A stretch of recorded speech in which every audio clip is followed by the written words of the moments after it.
10 अप्रैल 1912 को दुनिया का सबसे बड़ा और लग्जरी जहाज टाइटैनिक इंग्लैंड के साउथहैम्पटन पोर्ट से न्यूयॉर्क सिटी यूएसए के लिए रवाना होता है। इस सफर की कमांड उस वक्त के सबसे experience captain Edward John Smith के हाथ में होती है, जिन्हें जरा भी अंदाजा नहीं होता कि ये उनकी जिंदगी का आखिरी सफर बनने वाला है। टाइटैनिक अपने टाइम का बिगेस्ट शिप था, जिसे बनने में करीबन 3 साल लगे और उस जमाने में $7.5 मिलियन खर्च हुए, जो कि आज के हिसाब से लगभग 2.1 अरब रुपए होते हैं। इस जहाज की ऊंचाई 53 मीटर थी और लंबाई 269 मीटर थी, यानी ऊंचाई 16 मंजिला इमारत के बराबर और लंबाई 3 फुटबॉल ग्राउंड से भी ज्यादा। इसकी लग्जरी किसी 5 स्टार होटल से कम नहीं थी, जिसमें swimming pool, gym, Turkish bath, library और लिफ्ट भी थी। सच कहा जाए तो ये सिर्फ एक जहाज नहीं बल्कि समंदर में तैरता हुआ एक आलीशान होटल था, और इसकी डिजाइन को देखकर इंजीनियर दावे से कहते थे कि ये दुनिया का अनसिंकेबल शिप है, ये कभी डूब ही नहीं सकता। लेकिन फिर सवाल यही उठता है, जो जहाज कभी डूब ही नहीं सकता था, वो अपनी पहली ही जर्नी में कैसे डूब गया? आइए समझने की कोशिश करते हैं। The Titanic was a new breed of luxury liner. It was the largest ship yet built. The unsinkable pride of the White Star Line left Southampton. Among her passengers were many of the wealthy and influential. The Titanic sank into the depths of the North Atlantic Ocean. After it struck an iceberg, more than 1,500 lost their lives. Hundreds of passengers and crew witnessed the tragedy and lived to tell the tale. Southampton से निकलने के बाद Titanic अपनी पूरी रफ्तार के साथ खुले अटलांटिक ओशन की तरफ बढ़ जाता है। सभी पैसेंजर्स के बीच खुशी और एक्साइटमेंट का माहौल था।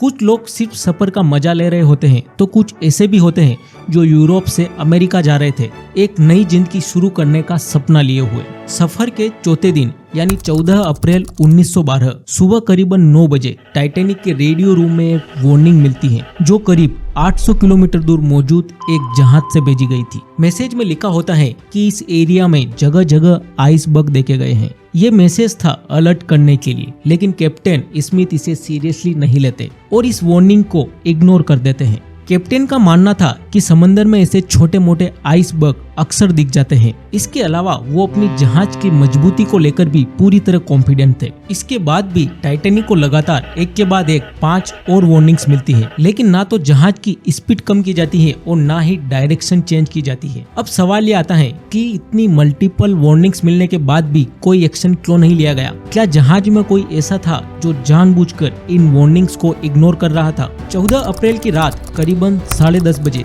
एक और जहाज से फाइनल वार्निंग आती है, जिसमें कहा गया, हम आइस में फंसे हुए हैं, आगे मत आना। लेकिन इस वार्निंग का सही जवाब देने के बजाय टाइटैनिक के रेडियो ऑपरेटर थोड़ा गुस्से में रिप्लाई करते हैं, shut up, I am busy, और फिर कॉल काट दी जाती है। उस रात टाइटैनिक अपनी पूरी रफ्तार से आगे बढ़ रहा था। टाइटैनिक के आगे बिल्कुल ऊपर एक जगह होती है जिसे क्रोच नेस्ट कहते हैं। वहां से शिप के रास्ते पर नजर रखी जाती थी। वहां मौजूद लुकआउट ऑफिसर्स को अचानक सामने एक बहुत बड़ा आइसबर्ग नजर आता है। इसे देखते ही वो 3 बार बेल बजाते हैं, जिसका मतलब होता है आगे डेंजर है, और तुरंत ब्रिज पर फोन करके कहते हैं आइसबर्ग राइट अहेड। ये सुनते ही क्रू मेंबर्स के होश उड़ जाते हैं। वो शिप को घुमाने की कोशिश करते हैं, इंजन को भी रिवर्स कर दिया जाता है, लेकिन तब तक बहुत देर हो चुकी थी। टाइटैनिक अपनी पूरी रफ्तार पर था और तभी एक भयानक आवाज के साथ टाइटैनिक आइसबर्ग से टकरा जाता है।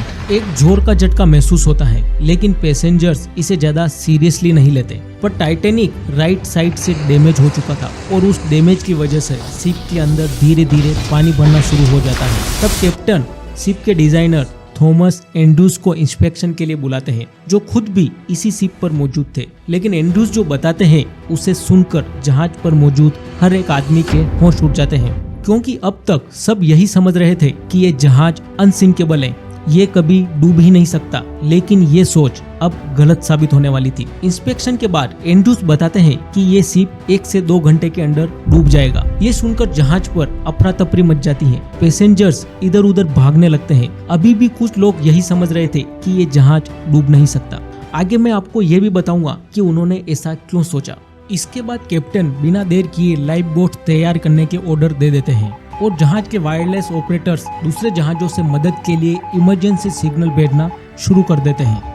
अब तक शिप के आगे वाले हिस्से में काफी पानी भर चुका था इससे जहाज के आगे का हिस्सा धीरे धीरे नीचे झुकने लगता है और पिछला हिस्सा हवा में ऊपर उठने लगता है। कुछ लोगों को लाइफ बोट से निकाला जाता है, लेकिन यहाँ पर भी एक बड़ी प्रॉब्लम थी। जहाज पर लाइफ बोट्स की संख्या काफी कम थी, क्योंकि टाइटैनिक के डिजाइनर और कंपनी को लगा था लाइफ बोट्स सिर्फ इमरजेंसी के लिए होती है, लेकिन ये एक अनसिंकेबल जहाज है, इस पर लाइफ बोट्स की कभी जरूरत नहीं पड़ेगी। इसी सोच की वजह से टाइटैनिक पर काफी कम लाइफ बोट्स रखी गई थी। अब जहाज के आगे के हिस्से में पानी भरता गया और पिछला हिस्सा हवा में ऊपर उठने लगा। बीच का हिस्सा जहां स्ट्रेस सबसे ज्यादा था, वहीं से टाइटैनिक एक भयानक क्रैकिंग साउंड के साथ दो हिस्सों में टूट जाता है।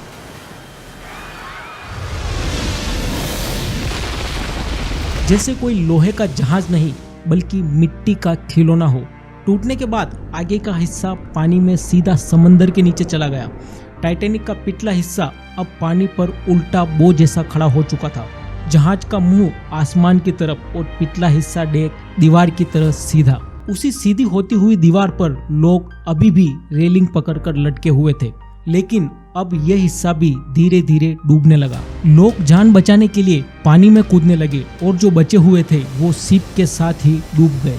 इस तरह रात 2:30 बजे के करीबन टाइटैनिक पूरी तरह समंदर में समा गया। जिस पानी में लोग जान बचाने के लिए कूदे थे वो बर्फ जैसा ठंडा था, जिसका टेम्परेचर -2 डिग्री से भी कम था, और इसी सर्दी की वजह से कई लोगों की मौत हो जाती है। इस तरह दुनिया का सबसे बड़ा और लग्जरी जहाज अपनी पहली ही जर्नी में समंदर में समा जाता है। कितनी अजीब बात है, दुनिया का सबसे बड़ा और अनसिंकेबल कहा जाने वाला जहाज सिर्फ एक आइसबर्ग से टकराकर डूब गया। पर क्यों? क्योंकि जिस आइसबर्ग से टाइटैनिक टकराया था वो कोई नॉर्मल बर्फ का टुकड़ा नहीं था। वो एक जायंट लगभग 10,000 साल पुराना बर्फ का पहाड़ था जो ग्रीनलैंड के ग्लेशियर से टूटकर निकला था। इसकी ऊंचाई लगभग 100 मीटर थी, मतलब एक फुटबॉल ग्राउंड के बराबर, और जो हिस्सा पानी के ऊपर दिख रहा था वो सिर्फ 10% था। बाकी 90% हिस्सा पानी के नीचे छुपा हुआ था, और यही सबसे डेंजर चीज थी। इससे भी बड़ी बात ये थी कि ये आइसबर्ग मूवेबल होते हैं। समुद्री धारा और हवा के साथ ये धीरे धीरे अपनी जगह बदलते रहते हैं। इसी वजह से इन्हें ट्रैक करना बहुत मुश्किल होता है। जब टाइटैनिक इस आइसबर्ग से टकराया तो उसके राइट साइड में छेद हो गया और उसमें पानी भरने लगा। टाइटैनिक के पास 16 वाटर टाइट कंपार्टमेंट थे, जिन्हें इस तरह डिजाइन किया गया था कि अगर नीचे के 4 कंपार्टमेंट में पानी भर भी जाए तो भी शिप सेफ रहेगी। इसी वजह से इसे अनसिंकेबल कहा जाता था। लेकिन यहाँ पानी 5 से ज्यादा कंपार्टमेंट में भर गया, और सबसे बड़ी बात ये थी कि कंपार्टमेंट ऊपर से सील नहीं थे। पानी एक के बाद एक आगे के कंपार्टमेंट में भरता चला गया और यहीं से टाइटैनिक का नसीब तय हो गया। लेकिन सवाल यह है कि आइसबर्ग से टकराने से पहले भी टाइटैनिक को कई बार वार्निंग्स मिली थी, फिर भी किसी ने कोई एक्शन क्यों नहीं लिया? 14 अप्रैल के दिन भर में करीबन टाइटैनिक को 6 से 7 वार्निंग्स मिली थी, और इनमें सबसे इम्पोर्टेंट वार्निंग मेसाबा से आई थी टकराने से करीबन 2 घंटे पहले, जिसमें क्लियर कहा गया था कि टाइटैनिक के आगे के रूट में आइसबर्ग मौजूद है। फिर भी वार्निंग को सीरियसली नहीं लिया गया। असल में टाइटैनिक के रेडियो ऑपरेटर जहाज के एम्प्लॉय नहीं थे, बल्कि एक प्राइवेट कंपनी मार्कोनी के कर्मचारी थे, जो पैसेंजर्स के पर्सनल मैसेज भेजने में ज्यादा व्यस्त रहते थे। इसी वजह से जो वार्निंग्स मिल रही थी उन पर ज्यादा ध्यान नहीं दिया गया। आखिरी वार्निंग में रेडियो ऑपरेटर जैक फिलिप्स गुस्से में यहाँ तक कह देते हैं, shut up, I am busy, और फिर कॉल काट दी जाती है। ये बात तो हुई रेडियो ऑपरेटर की, लेकिन इसके अलावा जहाज पर मौजूद लुकआउट ऑफिसर के पास बाइनोकुलर्स ही नहीं थे जहाज के आगे के रास्ते पर नजर रखने के लिए। जिस लॉकर में वो रखे हुए थे उसकी चाबी गलती से एक ऑफिसर के पास रह गई थी, जो उस वक्त शिप पर मौजूद ही नहीं था। इसके अलावा उस टाइम टाइटैनिक को बनाने वाली कंपनी ने न्यूज और एड्स के जरिए हर जगह इस लेवल की हाइप बना दी थी। इतने ओवर कॉन्फिडेंट हो चुके थे कि आखिरी वक्त तक वो मानने को ही तैयार नहीं थे कि ये जहाज डूब भी सकता है। अब आप खुद सोचकर बताना, टाइटैनिक के डूबने के पीछे सिर्फ एक आइसबर्ग ही जिम्मेदार था, या फिर टाइटैनिक को बनाने वाली कंपनी व्हाइट स्टार लाइन जिन्होंने झूठे दावे किए, या फिर वो रेडियो ऑफिसर जिन्होंने अपना काम ठीक से नहीं किया, या फिर जहाज के कैप्टन जिन्होंने वार्निंग्स मिलने के बाद भी कोई एक्शन नहीं लिया। अब आप कमेंट्स में बताइए, असल में किसकी गलती थी?